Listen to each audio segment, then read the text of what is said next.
tant que étudiant ou jeune diplômé, qu'est-ce que tu me dirais si j'hésite entre rejoindre Roland Berger et l'un de ces trois cabinets? Je te dirais que la meilleure école de formation, et en particulier à Paris, je pense que c'est presque encore plus vrai qu'ailleurs, la meilleure école de cabinet de conseil en stratégie, c'est Roland Berger. Parce que, et je le sais pour avoir vu aussi, bon voilà, certaines connaissances dans d'autres, cabinets, on fait plus confiance aux consultants, on les expose plus et on les développe plus à des grades assez jeunes. On attend du consultant dès qu'il arrive le premier jour d'être déjà partie prenante, voilà, de la résolution du problème.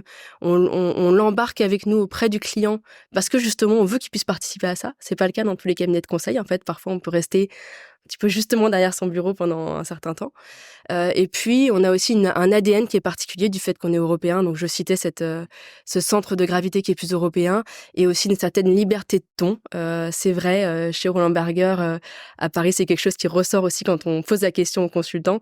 On est un cabinet qui valorise les individus, qui accepte que chacun ait un point de vue. Et comme on valorise, on s'attend aussi à ce que chaque consultant participe avec ses propres idées à la résolution des problèmes pour les clients. Finalement, chez Ramberger, il n'y a rien qui est plus mal vu que de ne pas avoir d'opinion.